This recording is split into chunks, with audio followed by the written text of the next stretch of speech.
up, man, it's time to start the show. Sean Tanner, Ryan Righteous, DJ Jeremiah. We bringing the heat, man, this joint be fire like, bruh. We in the field, we in the field, bruh. We in the field, we in the field. Just put it in work, we raising the bar. You tuned in to the Trackstarz. Man, we got the fresh leftovers hanging out with us today. Yes, sir. Yes, sir. GH3 in the building. All right, man. So, man, how's everybody doing? Everybody good? Man, we good. I realize I just start talking sometimes. I don't ever ask how everybody's doing. Used to. This week has been a lot. Ooh, this man. week has been a you lot. caught up yet? I think I caught up just last night. I finally finished rebuilding everything last night. Oh, wow. Okay. So we should be good. Okay. Cool. Man. All right. So let's just get into it, man. So, Mike Todd. Yeah. I honestly don't know anything about him. Yeah. Like I keep seeing people talk about him, but We've been talking about him. I never knew you were talking about. We talk about him on the calls. We talk about it on the show. All that goes over my head. Okay. I don't know anything about him. Cool. But he just did an Easter event that's getting a lot of controversy. Yeah. Right? Mm-hmm. Yep. Essentially, they did kind of a play. It was a fictional bass play, kind of like a Narnia style play. Yeah. Where things represented things, but it's basically the story of Jesus coming to rescue people. But they spent a lot of time in like a fictional version of hell. Yeah. A lot of people didn't like that. I mean, talking about fire and all kinds of stuff going on in the background. They redoing Beyonce songs. Yeah. All kinds of stuff, right? Yeah. So a lot of backlash online. So I showed it to everybody before we started. Kind of looked like the Oscar performance. I think that's what people were saying too. Yeah. The production is dope though. So Production was dope. What was y'all's reaction to it when you first saw it? My reaction was, this is over the top. I mean, I'm thinking about what my church did on Easter Sunday.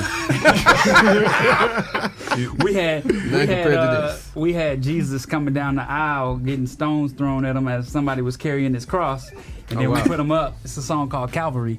And then we put him up, and he screams out, "It is finished!" And then he falls down, and then they bring out King Jesus, in a nice robe and everything. And then on the third day, he rose. That was what I'm used to. This shocked me. Really? This shocked me. So is it hate, or you feel like it's something wrong? It's I always look at things that we do based on how the world sees it, right? Like for Christianity to be so mixed up with, you got this belief here, you got that belief there. To me, it feels like the world is looking at us like, what are y'all doing?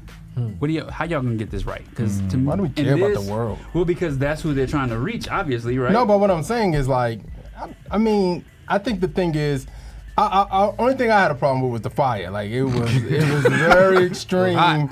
It was like, yo, we really trying to show hell. Like that's you didn't my have a only problem with thing. the girls twerking on stage? They playing the road. I mean, it's not like I was like, you know what I'm saying? Like, if you write That's a stuff, Sunday morning conversation, you don't want to have it with your no, kids, but based off where they are, it makes sense, right? Like, based on who is? Like, isn't they supposed to be in hell? Like, yeah, that's what I'm saying. I guess ain't gonna be like that though. So it ain't gonna be like that. Twerking, everybody trying to go. Oh man. That's a good point. Like, which part of the play are people attracted to? It was like an Oscar/Super Bowl halftime performance. Like it was crazy. Which, in a way, is good because it looked amazing, right? Yeah, it looked amazing, but you could have done like. So a couple questions. Is it the time and place? Sunday morning, Easter service. Was it just the wrong time and place, or is it okay to do that anytime, any place? I think it was good for the simple fact that, first of all, we know Mike Todd is his whole ministry and church is out the box. Like they do a lot of different. Yeah. I mean, you just jumping on. But like a lot of stuff that they do is out the box. So I expect that. You see what I'm saying? I don't think there was anything wrong with that, especially for the different scenes and scenarios that they had and what they were trying to depict. It all makes sense. I would say this. When you watch the whole thing through, I mean, it's pretty much everybody's Easter thing. It's the same story. It's just they have more money than you, and they spend a lot. They spend a lot more time in hell, and I think and the Beyonce stuff. That's what's really the remake. How long was the production though? I don't know because this is chopped up too, so I don't know how long it is straight through. But let's be honest though, like why is it that when it comes to anything Christian based, it's always corny and it's like, all right, cool, that's church. But when we do stuff like this, it's like, oh, that's over the top. You ain't supposed to do it like that. You're not supposed. Right. Like, why we always got to be corny? Like everything Christian for the most part is. I don't know if it has to be corny. It just has to be. It just has to. This was excellent. It's hard. It's hard to say because it's almost like Christianity is. You have to bring it into today's time for people to understand it and get it. But at the same time, it's like, is that going to work on somebody who's a non-believer that just comes in on Sunday and? I would think. I mean, it may. I don't know. I feel like because the Christian community is so sensitive, it's hard to find a medium. Like it's like, okay, you don't want to do stuff that's no offense to your church, but like everybody do that every Easter, like Easter. Stones and you know what I'm saying. That's an every Easter thing. But it's like, okay, then we do something excellent like the BET Awards or like the Grammys. It's like, dang, now we're doing too much. It's like, dang, what's the fine line? How do we find that middle ground without everybody being so sensitive or? You know what I'm saying? Being mad at what he's doing. I just think don't care. Honestly. And he don't. Like, just don't care because regardless of the fact, I always say this in anything that I plan on, like, attempting or doing, like, you can't care what everybody's going to say. Like, they found a reason to kill Jesus, and he was perfect. Exactly. So it's just like, it don't matter what you do, how you do it, they always going to have problems. So, yeah, don't care. But do you take at all wisdom from elders? Like, let's say, hey, I see what you're doing. You're doing too much. Is there anybody that can say to you, I get it, I get your zeal, you're doing it wrong? But elders are always going to, like, be stuck in a type of mentality of this is how we did it. I don't want to say and that this is the way it works. My pastor, he's older, but he's understanding, like, to the ways of trying to break it down to each generation is going to be different. They're going to receive things different. Yeah. Like, it's, no disrespect, it's like West End's mom's funeral. Okay. That was definitely, people would say that was too much. Yeah, because that was on World Star. World Star. So for him, it wasn't because we all, for those who know his mom, we understand, like celebrating it, and then it's celebrating someone's life. Right. Yeah. Now this situation again, they have the funds to do a production on it. I didn't get to watch the whole thing, so they have the funds to do a certain type of production on a bigger level of scheme just to broaden, I mean, again, I didn't watch the whole thing. However, if you can do it and it helps, it helps. I don't think it's the production value. I think everybody is in awe. Well, I hope so. Everybody's in awe of the production value. I guess it's the techniques. So, Jeremiah. Yeah. This was basically our church, right? Yeah. So we're in a unique position because we used to do stuff like this all the time. Yeah. And stuff that we did went viral and people got mad. So I get what they're doing. You know what actually bothered me? It wasn't the play at all. It was his explanation of it. Oh, okay. His explanation before it started was like, it makes me worried because I remember what our church was trying to do is like reach the lost. Yeah. Even if people don't get it, even if people don't understand, we're only focused on bringing people in here so they can meet Jesus. Yeah. And I love that mission. But there is a fine line between trying to reach people and trying to be famous. Yeah. And I think a lot of people get caught in the middle of trying to impress the world versus trying to reach the world. How do you know the difference? Well, I think Mike Todd's brand is already solidified. He went through the process of like building a brand that has established him, and his goal is to reach souls. Now you can kind of push the line a little bit in different areas because let's be honest, he got hundreds of thousands, well not hundreds of thousands, but he got thousands of people that's either on social media tuned in that love him, and he got thousands of people in his congregation. So my goal, or I don't think his goal is like, yo, I'm trying to show everybody that my purpose is now like trying to reach souls. Like we know that. You know what I'm saying? For the most part, we know Mike Todd, like that's what he do. He's a pastor, he's trying to reach souls. Clearly it's working, or his methods that he has used has worked. Yeah. Now it's just like, all right, cool, let me I don't even want to call it remixing the gospel, but let me deliver it in a different type of way. Let me go ahead and push the excellence factor. Like, yo, you can have an Oscar, a BET VMAs Awards style production instead of the regular, like, all right, everybody dress up in sheets. Which is what he do every week. Yeah. Every like, I mean, I know you don't know him like that, but like every week it's an illustration. This man brought a whole bed on stage. Facts. He brought, you know what I'm saying? Like, he bring crazy stuff just to show people. Yeah, like crazy stuff. So I feel like this is just an extension of what he do every week. I don't know. I didn't really see a problem. I mean, it does remind me of that Easter show that Tyler Perry did. Y'all remember that was on Fox like a couple years ago? Mm-hmm. And he had something where he remade songs. I remember he remade Katy Perry's song, Unconditional. I forgot I think that's the name of the song. But it was kind of like this almost. But it was on Easter, like Easter weekend or Easter Sunday. And he was narrating it and he was talking about Jesus and everything in it. So I'm like, I don't think that's going to help any of the people who have a part of this. I was about to say that's no, but I get the. You said Billy Graham did that, then maybe. But my thing is, right, if Kanye West would have did something like this, will we have a problem with it? I mean, he did. Like, no, I'm saying, like, He did. you know what I'm saying? Like, but they would still say the church would say something about The it. church, yeah. They always gonna say something. So okay, I get it. So it seems like it's everybody against Ryan and maybe you. I'm coming from the factor that this is something you got to explain to kids. Like to me, that's what I wouldn't expect to come up on Easter Sunday and see that, right? Yeah. With my kids. I get it.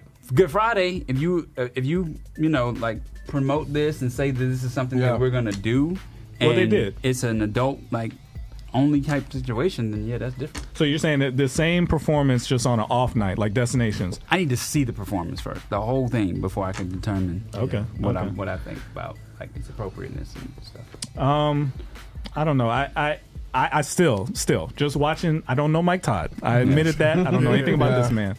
I'm just worried that sometimes, just because I've seen this, sometimes the point of why you're doing this, because I've heard his name pop up before for other controversial stuff. I don't want him to get addicted to controversy and to sell stuff, getting attention, to get attention, because that could be a trap. And I'm talking about well-meaning, God-fearing people did put on productions just like this, and then it just becomes addictive. Yeah. And you start to make compromises, and then it's always like, yo, only God can judge me. I'm gonna do what I do. Y'all just don't get it. And when you have that attitude, sometimes you can ignore wisdom from people who actually have a point. And I just don't want people to miss the point. Like, we're obviously a younger generation. We see things different. We think different things can work. But there's got to be at least one person that can say, yo, I get you. I understand you. I'm behind you. Don't do it like that. Maybe do this. The other thing I'm thinking, this is a clip generation. The whole point of this is good to me. When Jesus comes and destroys all of this, kicks all these people out of hell and blah, blah, blah, gets the keys, it's like, yes. But people like clips. So I never saw that clip. I never saw that clip. They only showing the bad stuff. The twerking stuff. That's so when we did Destinations, and we did the same kind of thing, right? Yeah. But in every piece, we said, make sure this has some sort of point to it. Because the dude rapping about money and stuff. Shout out to Paris. That was Paris Chris. Paris Chris had the boots on? Paris Chris is the one rapping. Oh, for real? He was the one with the red boots? I don't know if I thought he came boots. after him. He probably came after him. Okay, yeah. So I didn't hear what he said, but in Destinations, what we would say is, same exact production, we would just say, make sure in your piece there's a point too. Yeah. Not just the end of the thing. Yeah. Make sure each piece is building towards a point. Yeah. That's the only thing I would say different. That's the only thing I would say different. Well, I think for us though, using us as an example, was even if we had a journey, even if your piece didn't make sense or didn't have a point, it led to the ending. The final, like our final set was about Jesus and the reason why you end up coming here. Right, but even in like every time we challenge somebody in their piece, in their spoken word piece, even if it's the wildest thing, like Don't You Agree? Don't You Agree, or the joint I did with Noble, even in it, the lyrics are pointing you to this is wrong. This is something wrong with what I'm saying. I'm not endorsing this, right? Yeah. So that's the only thing I would be like cautious of, because if somebody just grabs this piece, they won't see the rest of it. You know what I mean? Yeah. And that's the only part. That's the bad part about this whole situation is because I saw clips first before I saw the whole thing. So if you don't see the whole thing, you'd be like, oh, they wilding, you know what I mean? Yeah. But if you see the whole thing, you like, oh, that makes sense about what's going on in this whole story. Yeah. You know what I'm saying? But do you base your creativity off of what people may or may not perceive it as? Like, as far as like the clip portions? Because we know like the generation is going to only look at the 15 seconds of whatever. But I'm not like the bigger picture of what I'm showing. Like, do you base your creativity or do you base pushing the limits of your creativity as it pertains to church based off of just what a clip may be perceived at? Because people always gonna pull clips for the negative side. Like I've had situations where I've said stuff about artists, right? and like right before I've said something about them, like just critiquing their art or the music. No offense. No offense, but yo, dude is trash. And then they just take dude as trash. And then it's just like, you see what I'm saying? It's just like, yo, I literally, right before I gave the critique, I'm like, yo, I praised him. I'm like, yo, great artist, yada, yada, yada, but. You know what I'm saying? Yeah. And That the butt. butt portion got ran with. And I'm just like, yo, did you look at the part before and after? Like, but I can't base my approach or my, my critique off of maybe they might, you know what I'm saying? I would say the answer is yes, because I'm not talking about the critiques of Christians. I'm talking about, he said his target market for this was The people world. that in the world. Okay. Even for them, be careful about each little piece of this, because they may only grab the song, this About Beyonce? this part right here. They may only grab that part. So I would. That's twerking? Yeah, it's a twerking part. They're not really twerking. No, that's Talking about their butts. yeah. So I would even say, and they may this is have. hell right here. This is not the completely unedited, because Transformation Church actually started pulling it. Oh, really? The video that y'all posted in the chat, they blocked it. Yeah, I saw that. So I think they starting to. I don't know if they regret it or they're just like, I don't know. I mean, he posted out. He posted the intro to it on his page about why we did this. Yeah. This I know people gonna have a problem with it, but this was the purpose, to go to the line. Don't go past the line, but go close to the line as possible. And that's the same language we used to use as well. So it all sounds very familiar. Yeah. But I just know the end of the story of what we used to do. Yeah. And it's just caution. I'm Yeah. not saying you're doing anything wrong. Yeah. I'm just saying I've seen this whole story play out. A vibrant church doing awesome art, people seeing it. It's you know what I'm talking about. Yeah. But then corruption is on the back end of that. Yeah. So just be careful not to get swayed, because it could be addictive to get this much attention constantly by the world, like having these debates, and then you start seeking it. Do you think he's doing it for the attention? I don't know him. Hell no. I don't know him. Oh yeah, you just jumped over it. Y'all think he's doing it for the attention? I think you can't say that, because, like I said, from jump, he's been doing this. Even if you go back to the spit joint, you know what I'm saying? Yeah, that was tough. Like, he been doing stuff like this. I saw that, but that was wild too, though. No, it was. It was. That was It was a crazy OD. illustration. You have to do all that, but at the same time, it's like his end point. Going point back is to good. the end point is good. He just be having an extreme way of building it up. And I think it that's does him what right it's there, supposed to do. It grabs the attention of literally, this is holding the attention of the world right now on both sides. Yeah. You know what I'm saying? So I And think the the point purpose. is to get people to go back and watch it. But the thing is, are they going to do that? Yeah. Yeah, that's the only thing. Make I see what you're saying. we did the exact same thing, but the only thing is make the clips make sense too. Yeah. You can do the exact same thing, but make sure a piece of it did. Like when she was rapping or singing, right? Yeah. The lyrics were pretty clear to me that what she was saying wasn't right. Yeah. The guy who rapped afterwards, I make money, too much money, whatever. There was nothing in there, that piece, that had any redemption to it. Yeah. So that's the only thing I would say. Just try to at least make it I very mean, maybe obvious. he wanted to do that though, I know they did. because the world has no remorse for what they're doing. So maybe he wanted it to look like he don't care about. He is no remorse for Jesus, his relationship with God, for Christ, because that's how he lived before we knew him. So maybe he wanted to give off that persona of like, this is what it is right now. This is how the world is living right now, and that's it. Yeah. Because they Then follow really up. are. Because this is like, Yeah. because if you look at stuff online, it's crazy. People are really we're dealing with a lot of stuff like out here in these streets Oh, that man. people are dealing yeah. with. Yeah, so Yeah. it's like I see why he said I want to go to the line, because it's like it's Super Bowl Sunday for the church. It's Easter. No. Okay. So it's like, yo, we got to go all out and we got to get these people. So question, right? Do y'all think Jesus would, like, if he was here 2023, you think Jesus would adjust to the way that culture's attention is grabbed? Do you think he would adjust to it? And be like, you know what, I got, let me get on TikTok, let me get on this and start pushing, like, just as being real, like, you know what I mean? Pushing his parables. You think he would, you know what I'm saying? Like, Pushing P. you think he would adjust to it? As soon as I thought about it, he said it. It's crazy. I was like, I think he would, because that's what parables were, right? It was, I'm in a culture where they may not get what I'm saying, so I'm going to do it in a way that they can relate to it. That's the whole point of this, right? It's a relatable way for an audience that doesn't know Jesus. I'm trying to introduce them to Jesus. All I'm saying is they may not get to see this whole thing. The whole thing ain't even available, right? Yeah. So just in each piece, all I would say is make sure that if this is all they saw, you could still be as wild with the money, but at least at the end of it, try to make sure it's obvious that I'm not endorsing this, or this is not, you know what I mean? But let me ask you a question real quick. So do you think the reason why it wasn't clear is because it was fictional names? Like, instead of calling that Helvia or something like that, call it straight Hell? Like, I don't even think people know the names of the things. The only reason I know that is because if you watch it from the very beginning, there's like this epilogue, where it talks about the kingdoms and the princess represents us, and people are mad. I see in the chat, like, why did they have a woman on the cross? The woman didn't represent Jesus. No. She represented us on the cross. So if you saw the whole thing, I think most people wouldn't have as big of a problem as they do, because it's very obvious at the end. Jesus is wrecking shop, like he's throwing all these people out. All the ladies talking about butts, throws them out. I mean, everything is very clear. The point is this is all bad stuff, right? So I don't think there's a big deal. I'm just saying, doing things like this. If I was the leader, if I was Mike Todd, I would say go to the line, but make sure it's very clear along the way what we're about. But then again, people don't like Mike Todd. So this is like icing on the cake. You know what I'm saying? Like, it's more people that don't like him.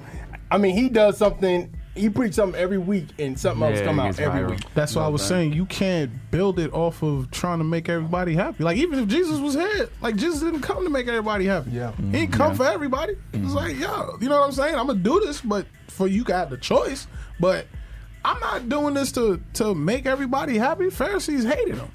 Like, you know what I'm saying? People out here hate Mike Todd. People probably hate Trackstarz. You know what I'm saying? People, I know people hate Fresh Leftovers. You know what I'm saying? But it's just like, I'm not doing it for, you know what I'm saying? Okay, that's a good point. So y'all got a diss track? God, we did too. I think we got a diss track for sure. Oh man. So yeah, we've had people. So the only difference. We have videos. We've had people respond to us, and somebody wrote in a very nice letter saying, like, our line for line segment, they don't think we should do it because his kids don't even know the secular artist. So in his mind, we're introducing them to the secular artist. So my reaction could be, man, screw him, man. This is how we do it. But our actual reaction ended up being, man, we definitely understand. We added a disclaimer at the beginning. If you don't know these artists, we took the wisdom from it. We realized we still got to do it because we believe in the segment. We know what it could do, right? We know that people need to know that if you only know Jay-Z, there's another person you could listen to that's better for your soul, right? We know it's needed, but we are aware that there's other people that is not the target for it. They have valid concerns, right? So I would just say, just the heart posture is, do what you need to do. If God told you to do it. But there's wisdom in some of the counsel. I would just say, don't just completely ignore it. No, I think the only problem that people get offended by is because it don't come off as godly wisdom. It comes off as like it don't come up to like, hey man, can y'all not do this? Because I don't think God be pleased with that. No. It always come out like, y'all going to hell, y'all doing this. That's why you gotta spit out the bones. Take whatever meat. But what you're saying is right. It's like it could be truth what you're saying, but at the same time, it's like, how do you navigate that truth for somebody coming at you versus somebody coming to you like, yo, hey man, y'all may not want to do that. That's kind of like, you know what I mean? Yeah. That's so important. I think he said it's important to make sure what you're doing and you get your wisdom behind it before doing so. Because you're gonna always have some. You're gonna always have some people that's not gonna get it and who're gonna have something to say about it, regardless of how well you do it, how much you get before the Lord. It doesn't matter. People are gonna have their conversations. So you gotta seek wisdom, of course. And I'm looking at the situation like, dang, does this even need a commentary about him so he can explain it? Because I don't think if he has to do that, then he's going to have to do that for a lot of his things. So what if you run it through, what if you filter the production through the Holy Spirit and it's just like, yo, for the calling that I have on your life, like, you one of the soldiers that I need to be pushing along at all times. You see what I'm saying? Just to get the generational mindset. Like, how I look at it is unlearning church and relearning the kingdom side of things. See what I'm saying? So what if God has the assignment for him to be pushing the line the way he pushes it? Now, if that's the assignment, like, I can't I gotta do it. You know what I'm saying? Yeah. It's like, you feel what I'm saying? Yeah, the only thing I'm cautioning, this is my worry. There's been a large movement of mixing God with the world, where people are comfortable doing all kinds of crazy things, but then they still have this righteous anger towards stuff like this. But there's like this mixture of, I can be godly and I could still have sex before marriage. I could be godly and I could still wild out at the club. I could be godly and I could still have all kinds of stuff. Yeah. I would just say, be careful that we're not moving closer and closer to a world where everybody can call themselves a Christian, because there's no difference in lifestyle between somebody who's a Christian and somebody who's not a Christian. There still needs to be a distinction. And I'm not saying he's not doing that, but just from my experience, this is what leads to a life like that, where you have a private life that doesn't match your public persona. Yeah. So just be careful. That's all I'm saying. That's it. Can I make an assumption? Let me ask a question. The way we use creativity tools like this to reach the world, does it depend on when you got saved? Right? Because I got saved at a very early age, and my experience with God was different than maybe somebody who's watching this that might have been in that lifestyle, and now they're seeing this and they're like, yeah, I got to turn away from this. Does it make a difference? Because I think about this. I was thinking about this a moment ago.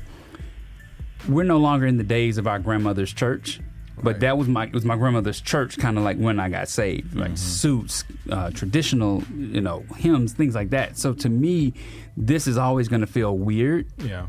Because I never had that lifestyle. I never lived that lifestyle. So I'm always kind of like, I got to put myself in a position of people who might be coming out of this, right? And how would I approach and tell them or present that to them? I would just be careful, because your grandma's culture may have been radical for her time too. You see what I'm saying? I don't think so. I don't think it changed much. So I can't imagine. It may have been though. No, I agree. Yeah. So the whole thing about like gospel music and all that kind of stuff, that like a lot of people had problems with that back then. Yeah. You know what I'm saying? Yeah. So You talking about the hymns? I'm talking about just gospel music. Okay. Popular gospel. Yeah, music. because he said like the Hawkins. I was like, the Hawkins and people like that. Andre Crouch. So what I mean is that at the time, that music wasn't, your church experience wasn't that different than the music that was on the radio. Like, gospel was very, very popular. You saw we played the thing last time? Or is it? I don't know, it was one of these. Where gospel was the dominant music genre for a long time. So it wasn't like their life was very different when they were listening to music at home versus when they were in church. So there was a time when, before her generation would have probably looked at her generation like, y'all are wilding out. Why y'all singing these songs in church? Well, that's because they probably didn't have songs in church. Or they didn't use drums. My great grandmother's using drums. My grandmother's grandmother wouldn't have had it's not the Christian culture. There's a Christian culture that I think is also kind of wrong too, where it's like you're packaging up a style of acting in a building and saying that this is what church is. That's wrong too. But your point is really throwing me off, because I understand what you're saying, that you grew up in that environment, but there's a core to what I'm talking about, that it doesn't matter what it looks like. You can have on saggy jeans, you can have on a suit, you can have on whatever, and still have a wrong mindset about this. You know what I mean? Even in your church, there's people who have a wrong mindset, where church is a performance, where hooting and hollering is a performance. You know what I'm saying? Where they're trying to pretend to be a celebrity in a sense. So that spirit can be in any form, fashion of this, right? Yeah. So it's not just how it looks that matters. It's the motivations is what I'm getting at. Yeah. Anyway, let's get back into it. You in the field with the track stars, Ryan Righteous, Sean Tanner, DJ Jeremiah. Let's go. It's time for the Entertainment Report with Jeremiah. Entertainment Report time. Let's get it going. All right, so shout out to NF. Hope sells 122,000 first week. Comes in on Billboard's 200 at number 2. I think behind a country artist he was fighting with him. He was like going back and forth with him, and then I think the country went artist, number 2. I think he went number 2. Yeah, but number 1 for hip hop. Yeah, number 1 for hip hop. By like a lot. Like I think the next one was 35,000. Yeah, jeez. It was the highest selling hip hop album of the week. They're saying it's the biggest debut of the year so far for a hip hop artist. It's so funny. The funny part was when Academics tweeted out in episode 122K, and people in this comments like, who? Like not knowing like who this dude. You know what I'm saying? So that thing was funny to me. I laughed so hard. All right, man. Our guy Quavo. Maybe going gospel. Quavo the Migos recently starred in a movie called Praise This. Have anybody seen Praise This? I haven't seen it yet. I heard it's like this generation's Fighting Temptation, kind of like. Okay. He got a question from Vibe magazine because he's in that movie. The movie's about a young woman who joins a praise team that performs in a national competition. Quavo plays the character T.Y. Way. In a recent interview for Vibes, he spoke a lot about being touched by the message of the movie and the idea of working with gospel artists. He said he wouldn't mind, but I like working with gospel artists. I think that they feel that's how they got it, and I got it out in the mud in other different lanes. But whenever we cross paths and get together, I think yes, we should do something. I think I should do a collab. Yeah. So what y'all think about Quavo, Amigo Gospel? Migo. Well, he already collabed. He already collabed with what's it called? Oh boy from Maverick City. Maverick City. Yeah, they did something on. Was the Grammys? Was that the Grammys? Yeah. Yeah. I think so. So I mean, for me personally, I'm like, I know some people in the comments was like, hey, you know, he gotta get saved first. He gotta come to Jesus first. He gotta blah blah blah. And I'm like, well, if he collaborating with somebody, you know, I don't know, man. It's kind of hard, man. Because I remember, if you remember, and I'm showing my age, but KRS-One gospel album, and it was kind of shaky. That was kind of shaky, yeah. That was tough. Yeah, it was kind of shaky when you listen to it. I was like, oh, I don't know, brother. All right, but anyway, all right, so CHH gets animated. What had happened was a new animated Bible cartoon that is in development by social media influencer Chad Smith. They're announcing a number of CHH talent as voice actors for the series. John Keith as young Daniel, Tadashi as King Nebuchadnezzar, No Big Deal as one of the three Hebrew boys, and then Linnell Rose is to be announced on the project. Says, my hope is that what had happened will bring the stories in the Bible to life in a way that we've never seen before. My aim is to combat the difficulties that some have while reading the Bible. I want to tell the stories in a way that's funny, smart, easy to understand without bending the truth or watering anything down. So be on the lookout for that. And my last story is unnecessary L of the week goes to the Dalai Lama. Suck my tongue. The Dalai Lama has apologized for kissing a young boy on the lips and asking him to suck his tongue. After a video of the incident sparked outrage on social media, the 87-year-old Buddhist priest regrets the incident and wishes to apologize to the boy and his family, as well as many friends across the world for the hurt his words may have caused. According to a statement published by the office on Monday, His Holiness often teases people he meets in an innocent and playful way, even in the public and before cameras. That's what they was saying. So, Suck my tongue, man. Yeah. First off, why you letting anybody kiss? Like, why is my son about to kiss you? Like, I'm like, why you going to his face? Too much power. Too much power. And nothing happens to him. Yeah, No, of course not. They're not gonna do that. it's the Dalai Lama. You know how many people go to him like for wisdom and stuff? Man, how long you been doing this? I know. I feel like it got caught on camera. Yeah. You've been doing it long enough to feel comfortable to do it on Right. camera. Yeah. That's crazy. Yeah, that's nasty. All right. It is. That's really nasty. All right, copper section, NF Hope, Linger the Boss, one of the few, Eshawn Burgundy, Lost Sheep, Deluxe Edition, Mike Teasy, The Greenhouse Project, Caleb Gordon, Before the Garden 5, Bizzle, No L single. Shout out to Bizzle. He got a record with Fatman Scoop going crazy on him and Miles Minnick. So I was like, oh, wow. What up, RG God, Made Away single, No Big Deal, Lighter Fluid single, Toya Love, and Childlike CC, Let Go. All the girls in the building. Single. Queen Lee, Out the Mud single, Goes Fire. Hey. All right, so you can hear all those songs on our Milk playlist, the best in Y'all on a gospel rap. playlist? Hold on, I ain't know that. Milk playlist, Christian hip hop, gospel rap, Christian rap, and then also our R&B feel good playlist. All right, what y'all got to promote, man? Start with y'all, man. Talk about your show real quick. Let them know how they can follow you. We got your QR code up on the screen. Big facts, man. Fresh Leftovers Radio Show, man. You can follow us on all social media platforms at Fresh Leftovers Radio Show. It's just a simple concept. Before we get into that, man, Legacy the Prince, Queen Lee, DJ B4EY, man, these are the Avengers. Right. It's the squad, you know what I mean? But yeah, Fresh Leftovers, simple, man. It's the idea of taking old, new topics, Christian hip-hop, whatever's going on in entertainment, and reheating it and making it relevant for today. So it's real dope because of the name, we're not limited to what we can talk about. Yeah. Right. That's Right. dope, See what bro. I'm saying? You can always reheat anything. You know what I mean? Within a certain amount, period. But, but yeah, man, it's a blessing, man. Shout out to GH3 Radio. That's the network we broadcast on Dash as well. Shout out to Dash Radio. And what y'all got going on, man? You know what I mean? That's the squad. Well, Queen Lee out the mud just dropped. You know what I'm saying? Yeah. Period. More music coming. I got a few singles that's dropping. One with TK Lee, one with Big Breeze, and I'm working on one right now that I can't really tell y'all about, but just know the Holy Girl's up this summer. Well, y'all got to come back and talk to us. No, period. Yeah. Facts. Period. All right, so tell me about Blessed Brand, man. So what's up, y'all? First of all, my name is Eric Jackson, 20-year-old college student.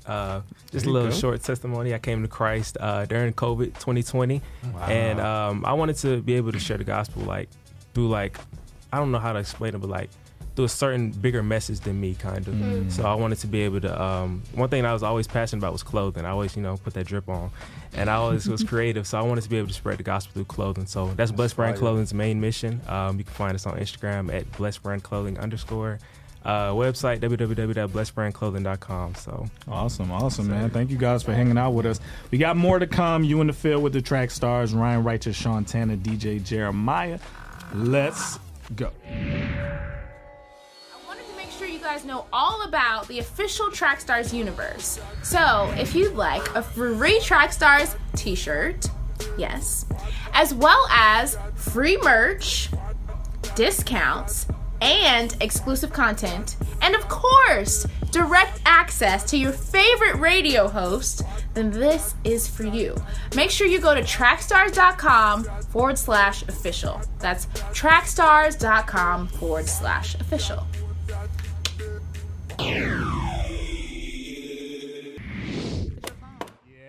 Back in the field with the track stars, Ryan Righteous, Sean Tanner, DJ Jeremiah. All right, check out the all-new Nectar distro website. Got an overhaul this week, so make sure you go check it out. There's plenty of opportunity for you to have music distribution out to your favorite outlets, over 200 plus digital outlets. Make sure you go and check out Nectar today, all right? All right, we was making those shift change real quick. All right, so, man... So we're going to talk about NF. Yeah. Hope. Boy. Jeremiah, Yeah. I think people owe us an apology. They do. I think they owe us an apology. First of all, to the NF fans Yeah. who always get in their comments saying, he's not a Christian rapper. He ain't a Christian rapper. Why y'all keep saying that? Why y'all keep saying that? We've been following this man before you even knew who he was. Yeah. Okay, all right? We followed NF when he made I got an NF album when he made his first independent album called Moments. Then he had another one when he signed with Exist, and he had a Pitbull sound Flow Rider type album. All I'm saying yeah, is, we've been known about you NF. the new one here. Yeah, okay? yeah. All right, also to the Christian community who said, why y'all keep talking about NF? He ain't no Christian rapper. He's Apologies. a Christian rapper. He's a Christian rapper. And NF owes us some apologies too. We done help this man's career out a little bit. Yeah. All right, so NF, Hope. Am I wrong? Y'all are cracking me up. Am I wrong? I mean, no, you're not. You're not. I Okay. agree. You act like we brand new. It's just funny when y'all just ride I was like hoping that. for the bombs. I was trying to get the bombs. Oh, really? Yeah. My bad. No, it's all good. Respect the grind. But so Hope came out while we were gone. Yeah. I swear he did that on purpose. Hope came out while we were gone. And Trackstarz ain't gonna be there. Let me come out. and what was your thoughts, man? What do you think? I was very surprised, man. This is I listened to the album, downloaded songs from it and everything, and I just felt like it was really a very diverse NF project. Yeah. And what I mean by that is some of the beat selections was totally different from his past projects. And I was just blown away, and I was just like, wow, okay, NF. And it went from his signature sound to some trap beats a little bit to some pop records to it was I was surprised, and then also the content of it. And it's so funny. Sometimes I think what it is was, I think sometimes when you have children or kids, it just changed your perspective. And I feel like that changed his perspective on a lot of stuff. You know what I mean? From his song about his mother to different other songs on the album. We just talking about like it was one verse where he talked about a girl kind of like trying to like set him up for something, and he was like, I ain't about that, and all that. It's almost like a responsibility. I think the only problem that people are having with this album is that he's been their depressed man for so many years. He explained that though. Yeah, and it's like now it's like, yo, we gotta get past that. We gotta go to the next level of, you know what I mean, not just sticking in that lane, but just being like, yo, having hope in your life. You know what I mean? I think though fans are transitioning with him. You know what I mean? Yeah. Like as everybody gets older, like he said a lot of things that he would say to his mom now because he's gotten older, he's been able to forgive. And I think his fans are in that same boat where they may have had some problems. That's why Dark NF worked.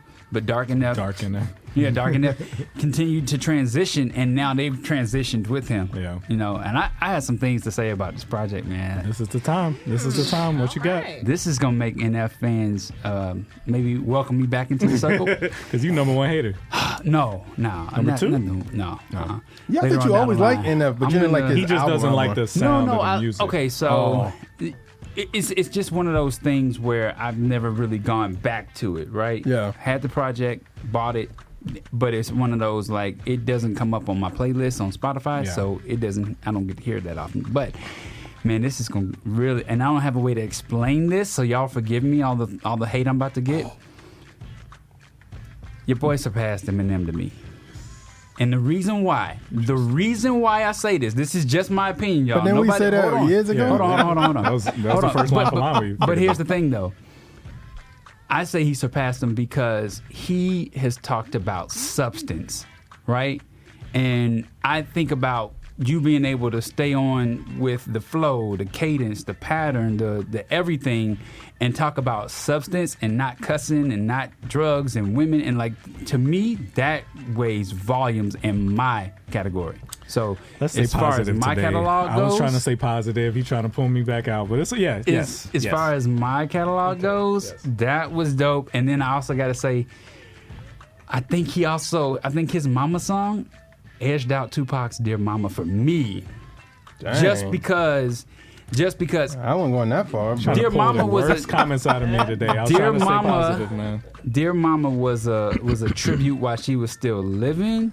This was a celebration of his mom and the conversations that he wishes he could have had, or the life that he wants to show her now. It's beautiful. It was amazing. Mm-hmm. So this album, man, I think my favorite is Mama because of the real. First of all, NF is a great storyteller.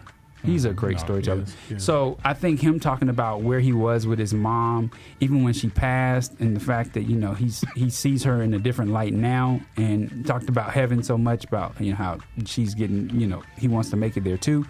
That surpassed anything on the project for me. But my second favorite was Careful. Oh. Careful was a problem, bro. It was him a problem. and Corday went off. Yo. But that was my favorite. But my favorite individual NF was Pandemonium. Do you ever notice anytime that. somebody collab with him, they kind of figure out that they think they know who he is because they always talk about God.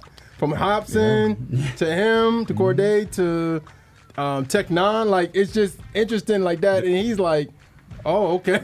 You think so? Do you think there's a conversation, or you think they just know instinctively? I think they kind of listen to his stuff and be like, okay, I've heard him on other people's stuff where he's rapping about.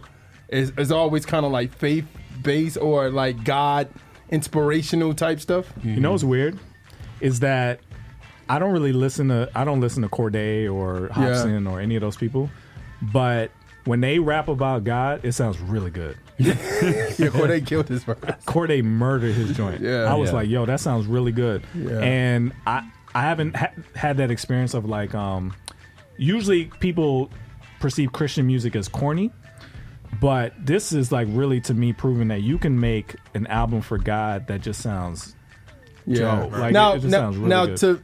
to people out there, is he traditional Jesus? No, it's not that. But nobody is. So here's the thing. This is about as Christian rap as it gets right now, right? Yeah. Nobody's really doing Romans 3:16. Nobody's really doing that. Is anybody? I mean, you still got some people doing that. KB still do stuff like that.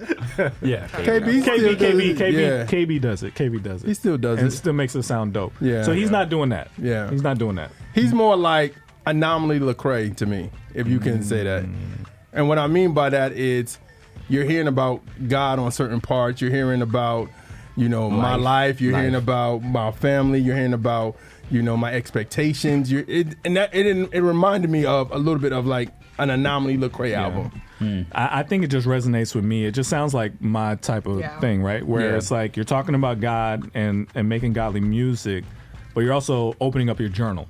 Yeah. So I'm not going to say anything to you that I wouldn't have said in private. You know what I mean? Right. A lot of people, to me, make music that's like performative Christian music, where it's like, that's not how you talk. I know you don't talk like that. Yeah. But you're doing it because you feel like you got to make this Christian record. Yeah. Versus somebody who just tells their real life. I talk like this normally, like I did on my album. Like it's the same conversation. So I'm not going to put on for you when I'm making music. Yeah. This is what Christianity looks like. When we talk in private, we talk about all kinds of things. It's not just Jesus.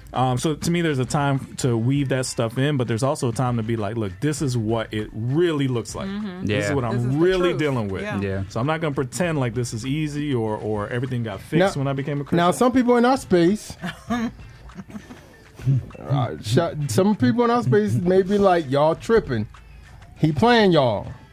But what I heard, I was like, after I tweeted it, I was like, y'all can't not say he's not a Christian hip hop artist or a Christian rapper anymore. You know what I'm saying? Like after I heard it, he's not a Christian. I don't think he's interviews. So one interview I did say it was like it sounded like he was in a place where he didn't know where to. Like, and this was a while ago. I don't know if that interview is still up. I saw an interview recently, like a newer interview where he was talking about it, and that interview got deleted. Like, I was like, God. And it was making views. But his past interview, I've seen an interview before where it was like he was questioning his faith. Got it. Yeah. You know what I mean? And basically saying there's no such thing as a Christian rapper. Yeah. Like, so I know that's the vibe, but whatever you want to call it, bro. Like, this is the music we are trying to get people to make. Yeah. Everybody, the Cordays, the so-and-sos, the Jay-Z's. We want you to make music like this because it's God honoring. You're not doing anything that's taken away from his glory. Yeah. But you're also being honest. Yeah. That's, to me, sweet spot for everybody. Yeah. Now, if you want to go a little bit further and start preaching and referencing verses, all power to you. There's people who need that. But this is where I would pray every artist gets to in their music, to where they can proclaim God, not ashamed of talking about God, not ashamed of talking about Jesus, but also being real at the same time. That's really good. Yeah. The other track that really got me was Turn My Back. Thought it was hilarious. Let Him Pray was good too. Turn My Back was like he just called out everybody. It was like a diss to the industry, basically. Well, that's where NF is still being NF. He's still like, I'm the best. I don't care what my label say. I don't care like what me, you do. Yeah. But I think he had that Lecrae wake up call where it was like, I'm chasing success. I get the success, and it's like, it means nothing. It doesn't change you. It doesn't, unless I allow it to change me. Yeah. But when I look up, and like when you watch that video we watch, and he's walking and he's like, I don't fit here, man. This is fake. I don't want to be here. You know what I mean? Yeah. So I think that's what people, I remember Lecrae talking about that, like, once you get up in there and you realize, you're like, man, this is fake. Why am I here? Okay, so is that a shot? Did he shoot himself in the foot with that, though? Because if you feel that way toward everybody, aren't they going to leave you out of categories when it comes to awards and conversations like that? I think he's basically saying, I don't care if they do. Yeah. No. But the interesting thing about But NF, if he deserves it, and he's shining like that, and he should get that reward. His fans are so aggressive. We're right. Yeah. They'll find a way. They gonna make sure he gets. They're gonna take but I would say this is the interesting thing about NF. he's on when you go to Spotify and the playlists, he's on pop playlists. He's not on like hip hop. Well, there's some songs on here that are geared towards he had a CCM pop. joint Gone that was is a pop really, song. Yeah, he had one. Happy's a pop song. It's like it sounds like just straight up. You could put this on top But 40. I've always heard him on top 40. Like that's where that's where he thrives. Yeah. So I mean, I think it's a great fit. Mm-hmm. Which is interesting because they're saying the pop rap lane is dominated by Drake. Yeah, which is interesting. So that's an interesting thing. Well, that corner is dominated by Post Malone and Drake. Yeah. So he could definitely enter that space. His songs are a little moodier than Drake's songs, so it's still a little different than with the straight pop music. Yeah. So it'll be hard for him to stay there, but his fans are so loyal. I mean, I just remember being at work and somebody's playing NF that I'm thinking, why are you playing NF? Yeah. And then I'm like, and then he breaks down to me why he likes NF, and I'm like, oh snap! NF is not just what we think. Yeah. He's way big. They saying he's one of the artists that only.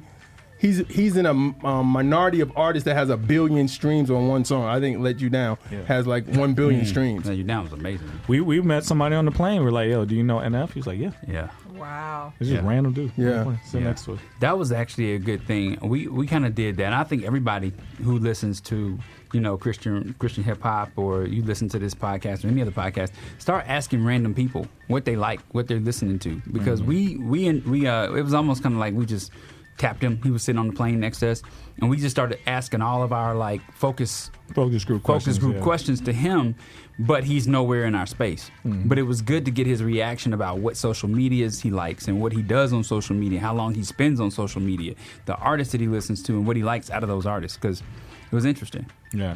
So to me, NF, he did a great job on this. It sounds really good. To me, "Careful" is out of here, bro. Yeah. That's perfect. That song is so good. He's going on tour with Cordae. Cordae's going to be the opening act for his.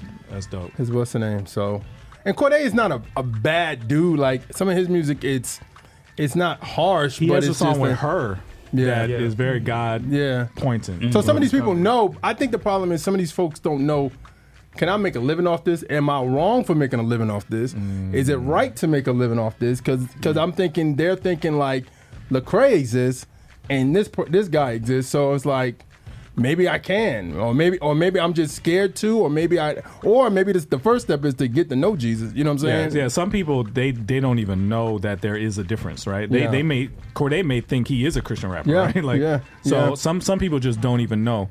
Some people need to know that it's viable. Yeah. I would say if you're worried about that, man, stop being a punk, man. Just do it, man. Like, seriously, stop doing it. But I mean, if you sign to a label, don't be a punk. I would say this: if you sign to a label, that may be a little bit different. I mean, now, I think Kanye could show like, yo, you could still do this and blah blah blah. But yeah, hey, we're waiting for you to hurry up and make the decision. The Cordays, the whoever's, make the decision. Give your life to Christ. We need your help.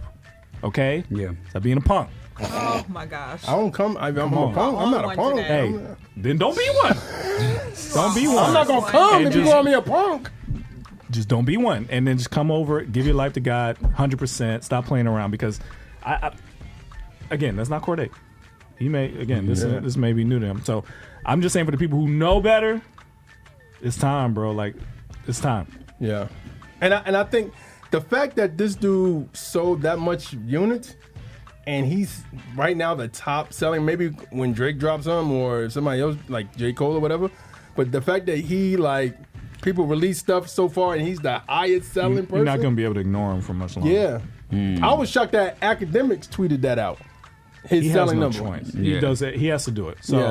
So he has no. I've seen him do it before when he was number one. Yeah, he just has no choice. Yeah, he doesn't like him. Obviously. Yeah. So I mean, I think we're in an era of where these artists, hip hop artists, are going to be non-conditional and going to be successful. And what I mean by that, non-traditional and successful, meaning like their music not going to be in the clubs, their music not going to be in on the street blasting in people's cars. Their music may be in that person's phone, or that person's, they're going to have a cult-like following that's going to continue to support them, and people are going to be like astonished by them, like, yo, who who is this? Because that's what majority of people in academics thing was like.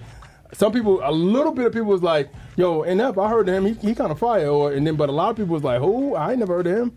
So, yeah. Eric, you being probably the youngest person at this table, what do you look at first week sales? Do you pay much attention to that? Do you feel like that defines an artist? Honestly, if I like it, I like it. Yeah. That's just about it for me. Yeah. Right. Yeah, that makes sense. Because I may listen to an artist that nobody else knows, but if he's relatable to me and if I like his music, then I'm supporting him. I'm gonna listen to him/her. Are you an NF fan? Honestly, I googled MF when we started talking about him. Wow. Okay. And that's fair too, because the majority of people I ask if they know NF, they're like, who? And that's okay because he doesn't do like if you listen to this song, but Turn My Back, that's the one I'm talking about. He talks about how he doesn't care what anybody putting him in a box. So he doesn't really want to do interviews. He doesn't really want to be part of the social media light. He doesn't really want to, do what his label wants him to do, which is, do all these different things. So he's kind of like he kind of like is in the shadows of hip hop. Yeah, so it's understandable that you wouldn't really know him. And people don't talk about him either. Yeah. Blogs don't talk about him. Right. And it's the simple fact that, we claim him as CHH because he started out here, right? So that just it's different from you finding like a artist that like Chance the Rapper, right? And saying he's a Christian hip hop artist, right? Is actually no, he was in this space, and so it makes it a lot different to compare him. So, but I understand that. But now if you don't know about NF, do you know about the artist that we mentioned he collaborated with? Corday. Yeah, I know Corday. Yeah. Right. Okay. So you know what we're talking about there. Right. Yeah. All right, man. So final thoughts on NF's Hope. What you got, Jeremiah? Favorite song? Oh, wow. My favorite song off the album. Wow. I would say I do like the joint with him and Corday. I like that. I do like Suffice was dope to me. I like that record. And then I liked Let 'Em Pray. That was pretty good. I like the project, man. Motto, I like Motto. I like the video for Motto a lot. So Jeremiah, where do you rank this as far as all his albums go? Where do you rank this album? Perception was pretty good. Therapy Session was good. I would say because I'm kind of like you a little bit. Yeah. I could listen to him so much, but when it's getting extremely cinematic, kind of like Dark Knight, it gets like after a while it's like. Yeah. I don't know, but I think this is one of his best projects to me. You know what we should have done? It would have been dope to bring Eric in on a first-time reaction. Can you do that? Is that I'm asking you to do too much? Yeah. Okay. Definitely are. Well, we're about to go line for line with him, so you're going to hit him. Yeah. Okay. Cool. All right, man. So let's get back into it. You in the field with the track stars, Ryan Righteous, Sean Tanner, DJ Jeremiah. Let's go. All right, back in the field with the track stars, Ryan Righteous, Sean Tanner, DJ Jeremiah. All right, for all things track stars, make sure you go to trackstarswithaz.com. Follow us on Instagram, like the Facebook page, subscribe to the YouTube channel, and download the app. All right, so word on the street is there's going to be a Freaknik documentary coming to Hulu or something? Yeah, Hulu. Executive produced by Jermaine Dupri, and now I found out Uncle Luke. No, that's gonna be bad. So that's gonna be bad. So it's getting a lot of the Saints uneasy. The Atlanta Saints are a little nervous right now because they don't know what's gonna show up on that documentary, and everybody wasn't always saved. So Freaknik was a big deal in Atlanta for a long time. It started in the 80s. Yeah, and I attended Freaknik from 14 to. Well, maybe 14 to 16. Are you going to be in a documentary? 14 to 17. Oh, 14 to 16. Right. Couldn't have been 17.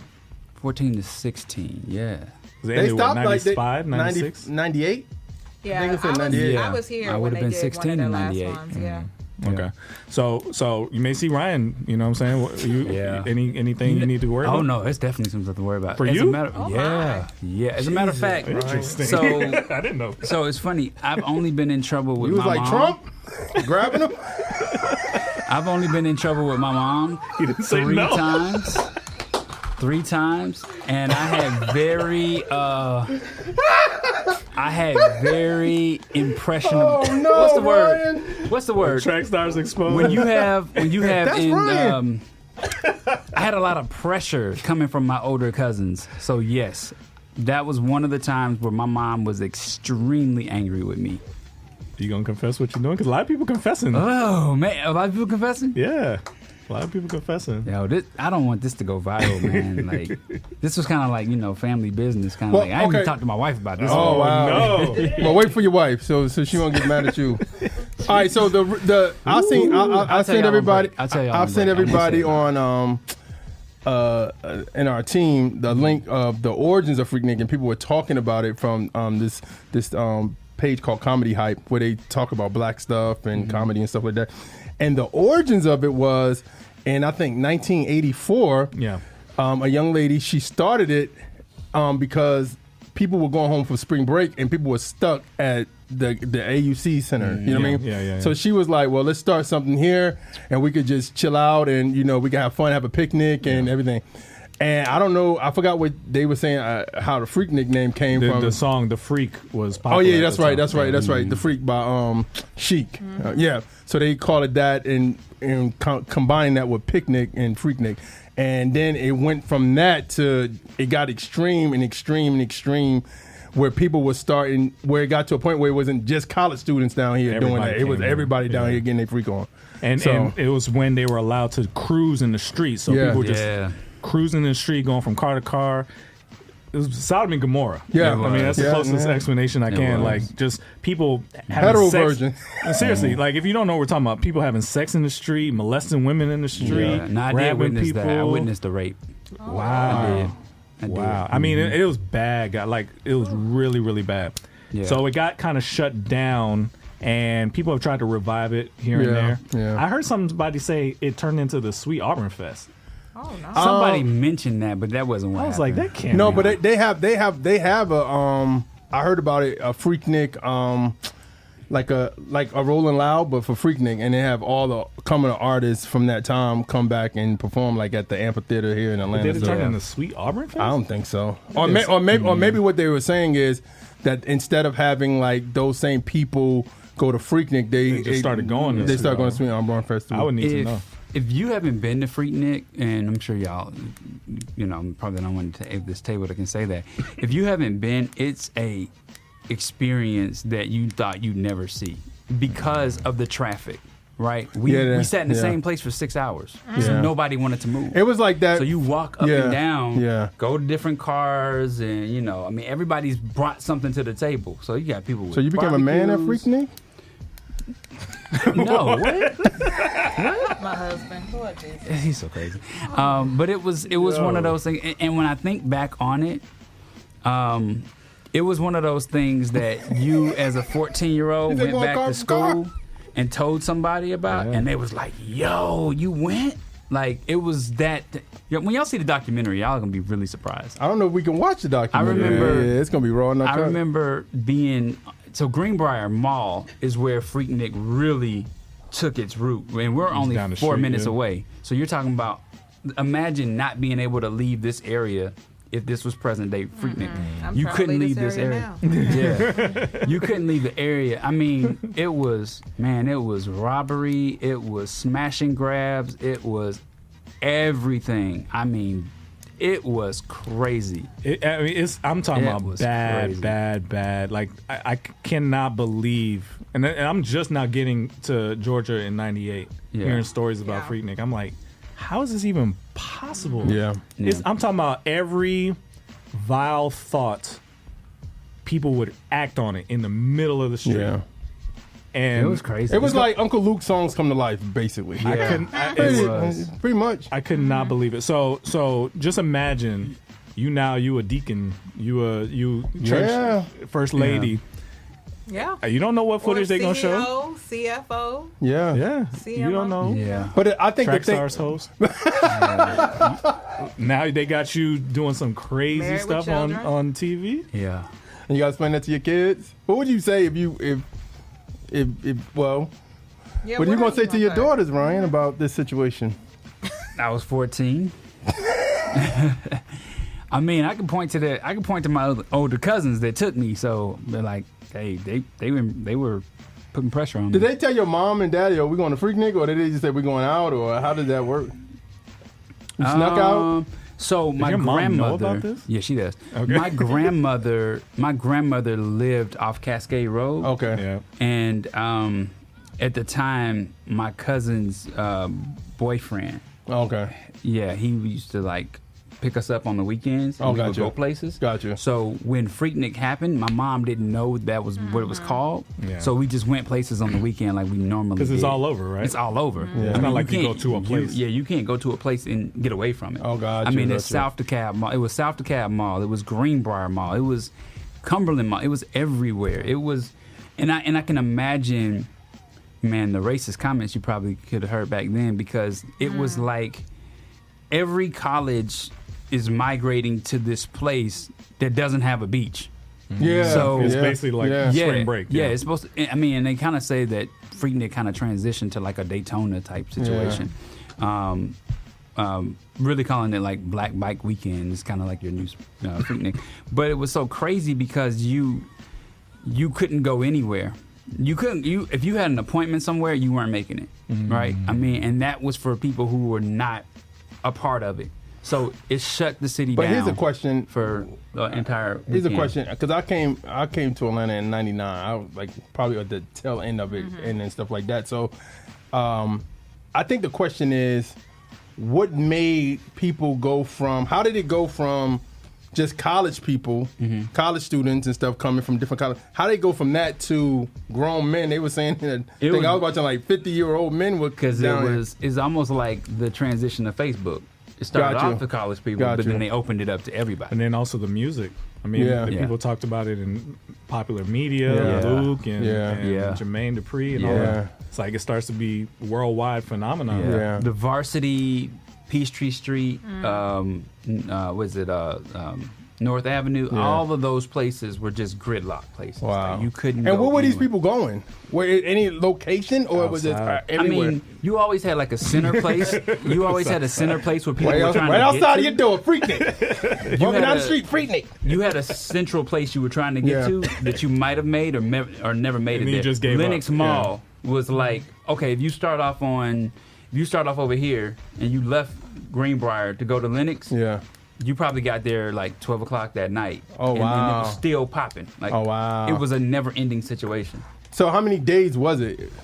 I remember it being from like a Thursday to Sunday, and everybody trying to go home on a Monday or something like that. It was never like a whole week of it. Oh, gotcha. Not that I remember. Yeah. You know, but like I said, I would have been in school most of the time anyway. So I guess the moral of the story is, no matter what age you are, your sin gonna come to light. So get ready. No, but Get ready to see your pastor. No, real quick. The real question. I think the real question is. It's not even about that though. I think the real question is.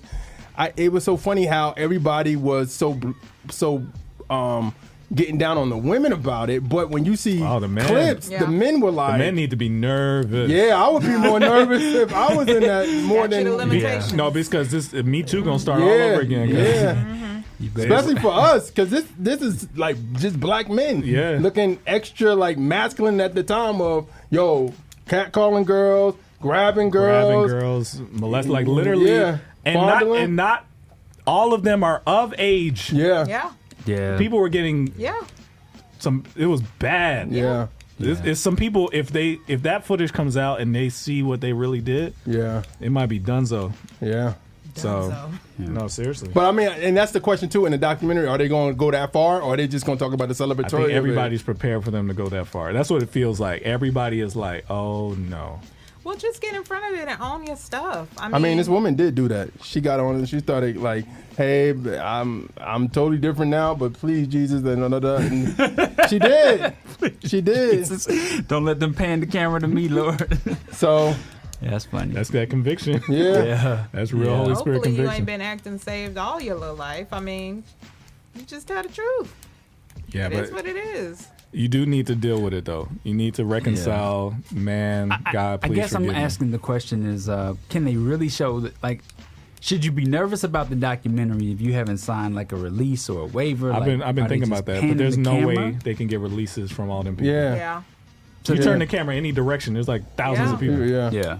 So can you even do anything with that, or can you just like do like the traffic scene? Like you can't really. I don't know. It's weird. They showed a video where Kanye was down here. I saw one with Kanye, and a young lady was twerking in front of him and a lot of dudes. And they showed a clip of someone like, yo, he was down here too. Like, so. It was bad. Everybody was down here. Yeah. I mean, you're right. Every rapper was down here too. It was bad. It was really bad. I'm just saying. I'm saying this. I think at the same time, I think what's going on now also is the people who are the OnlyFans crowd is like, see, y'all can't knock us because this was y'all this y'all generation X and millennials was out in the street. I ain't gonna say baby boomers. That would be too old. Well, the boomers were coming. It was X. They were coming. This is boomers, X, and older millennials. Older millennials. Yeah. So I mean, I think what y'all saying is correct. It's like everybody has a past, and you can't be ashamed of your past. Just know the blood of Jesus is real. This is like Judgment Day though, because your past is going to be on a screen for everybody to see. Most people don't have to deal with that. Hopefully, though, you've come clean about your past before this. Like, it shouldn't take a Freaknik documentary for you to come clean about your past. But you know at churches, but you know at some churches, some people, men or women, would be like looking down on people when they come to their church and they have a past. And that's the problem. Yeah. That's what I'm saying. Like you shouldn't be acting like you've been saved your whole life if you ain't, because you should be using your past to help somebody else avoid the same pitfalls. It's different. Some of these were crimes. Different. Well, these were crimes. Still, even with crimes, though, if you know the Lord, the Holy Spirit convicts. So if you needed somebody needs to check the statute of limitations. Imagine trying to explain. If you needed to ask for forgiveness, whatever. You know what I mean? But imagine trying to explain to your now husband why people can see your parts. Like your husband should know how many sexual partners you've had. Before you got married. Like for real. Well, maybe they didn't want to say maybe y'all met at the church though. Or maybe I wasn't gang raped, or maybe I got a train ran on me. I mean, trauma is real, but I'm saying like you should have hopefully, prayerfully worked through some of that stuff. At least started the process of working through some of that.